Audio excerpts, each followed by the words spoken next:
2020년 2월 전세금이 1억 6천이 올라가게 됩니다.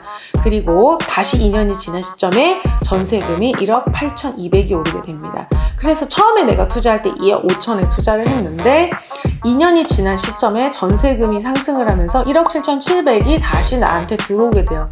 그러면은 최종 나의 투자 금액은 얼마예요? 8천만 원 정도의 소액 투자가 되는 거예요. 같은 돈으로 더 오르는 아파트 고르는 방법 두 번째 시간입니다. 제가 지난번에 평당가 높은 것, 그 다음에 아파트의 원래 가치가 높은 것이 투자금이 같을 때는 더 상승이 많이 됐다라고 말씀을 드렸어요. 자, 그런데 만약에 이런 거 있잖아요. 내 집 마련이 우선이다. 아니다. 자기 집에다 깔고 있으면 안 된다라는 이야기가 두 개가 있어요. 사람마다 형편이 다를 거예요. 4인 가족이 만약에 산다라고 했을 때는 거주의 안정성이 되게 중요한 것 같아요. 내가 혼자 몸이다, 신혼부부다라고 했을 때는 어디에 살아도 어른들 둘은 출근을 할 수가 있고 괜찮습니다. 근데 아이가 있을 경우에는 아이가 학교를 좀 안정적으로 다닐 필요가 있다라는 거, 그리고 아이 교육에 좋은 지역에서 살고 싶으시잖아요. 그랬을 때 자기가 거주 안정이 더 우선인지 아니면은 수익이 더 우선인지 보시면 됩니다. 자, 지난번에 제가 2억 5천 정도로 갭투자 ABC 아파트를 예시를 들었을 때 평당가가 높은 지역에 했을 때 수익률이 가장 높았습니다. 2억 5천을 투자를 했을 때 25억이 오르게 됐었어요. 시급지도 10억이 올랐습니다. 자, 그런데 그럼 나는 어디 사냐 이거예요. 그럼 나는 어디 살아야 되냐라고 했을 때 나는 주거에다 또 비용을 내는 거잖아요. 내가 내는 주거비보다 수익이 더 크면은 나는 뭐 빌라나 오피스텔 이런 데서 월세 살면서 투자를 해놓을 수가 있는, 이게 거주와 투자를 분리하는 겁니다. 만약에 2억 5천 있는 사람이 실거주를 한다라고 했을 때는 A 아파트는 못 사요. 왜냐면은 그 A 아파트는 매매가가 13억 5천인데 전세가 11억이에요. 그래서 2억 5천으로 내가 13억 5천짜리 아파트를 살 수가 있었던 겁니다. 근데 만약에 실거주를 한다라고 했을 때는 내가 아파트 2억 5천에 나머지 11억을 대출로 받는다 그러면은 나는 이 아파트를 살 수가 없게 됩니다. 자, 그래서 실거주가 아니기 때문에 가능했던 투자였었어요. 그럼 만약에 내가 투자를 내 실거주에다 했다라고 했을 때 시뮬레이션 해볼게요. 이게 실거주했을 때 가장 좋은 선택지라고 생각되는 아파트입니다.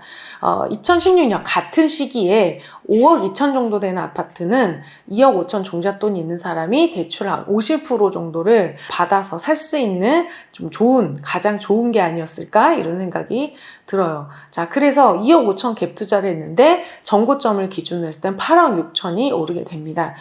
꽤 많이 올랐죠. 우리가 앞에서 비교했던 거를 다 전고점으로 비교를 했기 때문에 이 아파트, 실거주 아파트 예시도 전고점을 기준으로 비교를 하는 게 맞아요. 굉장히 많이 올랐어요. 그 대신에 내가 여기다 이자를 내면서 살아야 된다는 그런 부담이 있었을 겁니다. 그 대신에 또 이사를 안 가고 내 집에서 산다는 그 평안이 있었을 거예요. 자, 그래서 투자만, 오로지 수익률만 보시는 분들은 집에다가 깔고 있지 말고 돈을 거주와 투자 분리하라는 거, 내가 만약에 2억 5천으로 똑같은 돈으로 실거주를 한다 그러면 중개동을 살 수가 있는데 2억 5천을 갭 투자를 한다고 했을 때는 우리가 반포까지도 들어갈 수가 있는 겁니다. 자, 그래서 거주와 투자를 분리하라는 것은 그런 얘기예요. 자, 거주와 투자를 분리하라는 얘기가 나는 집을 사지 말고 이 투자는 딴 데다가 그냥 아무 데나 하라는 그런 얘기는 아닐 거예요. 내가 실거주했을 때 살 수 있는 것보다 더 좋은 자산을 사기 위해서 거주와 투자를 분리해서 갭 투자를 하라는 이야기죠. 갭 투자 아니면 뭐 분양권처럼 내가 거주를 하지 않으면서 살 수 있는 자산을 살 수가 있게 되는 겁니다. 그런데 이거를 이제 이런 뼈대 없이 공부를 하신 분들은 나는 전세 이렇게 살면서 지방에 남들이 산다고 하는 거를 따라서 샀을 땐 굉장히 암울합니다. 내가 서울 살면서 서울도 모르는데 데이터만 보고 시골을 투자를 한다는 것이 굉장히 위험하다. 지방 투자 같은 경우에는 굉장히 예민한 부분이 있어서 정말 그 전업 투자처럼 들여다보고 있는 사람한테 적당한 투자입니다. 내가 부동산에 얼마의 시간을 들일 수 있는가라는 것을 잘 생각해보고 하셨으면 좋겠어요.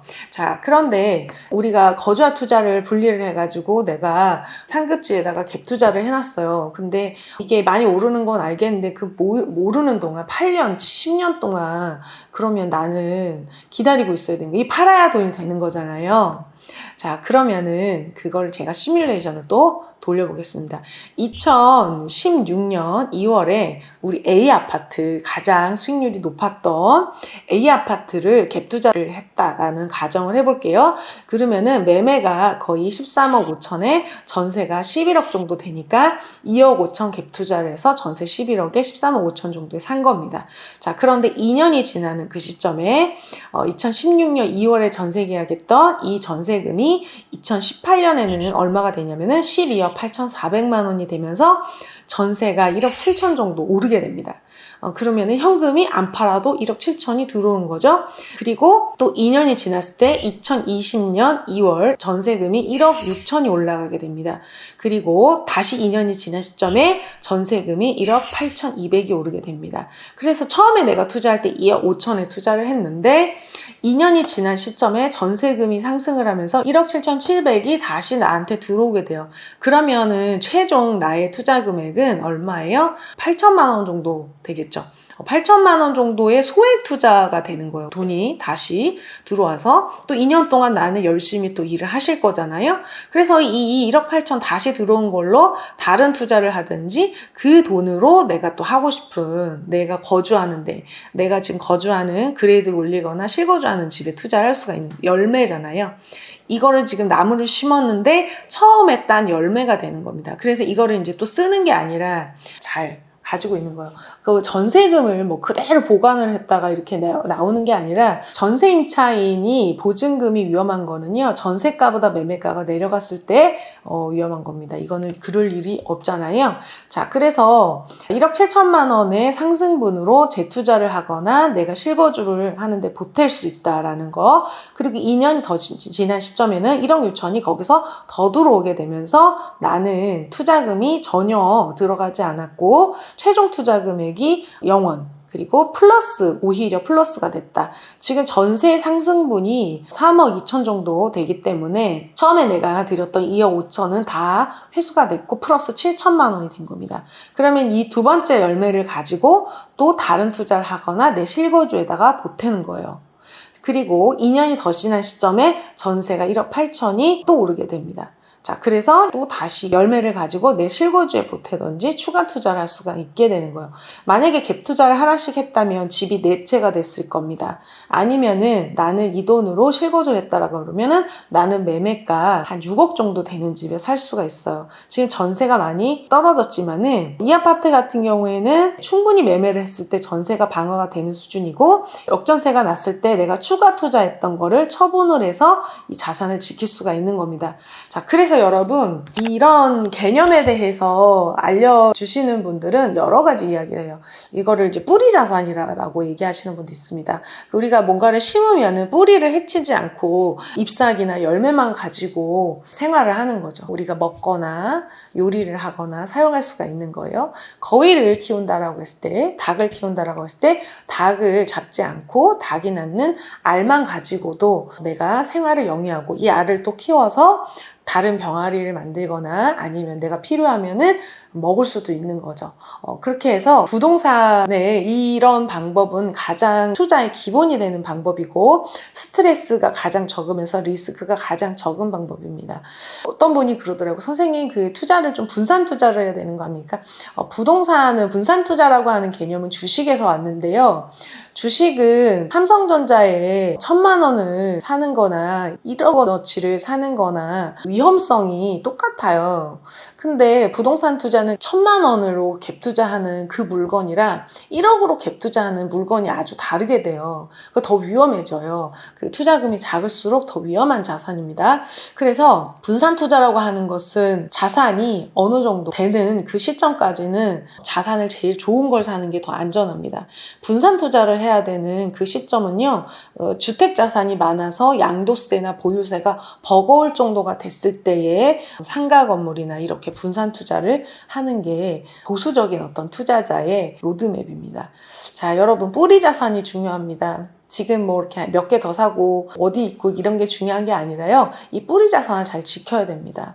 이런 지식이 없게 되면은 팔 때 이런 걸 홀랑 팔 수가 있게 되는 거죠. 영상 도움 되셨나요? 저는 제가 투자할 때 이런 걸 몰랐습니다. 잘 설명을 해주시는 그런 유튜브 영상이 없어서 저도 실수를 많이 했는데요. 제 영상을 보시는 여러분들은 저랑 똑같이 공부하시면서 과거에 일어났던 일을 가지고 앞으로 더 좋은 선택을 하시는데 도움이 됐으면 좋겠습니다. 도움이 되셨다면 구독, 좋아요 부탁드릴게요. Oh, I got lost on the way to you in an orange sky by the ocean.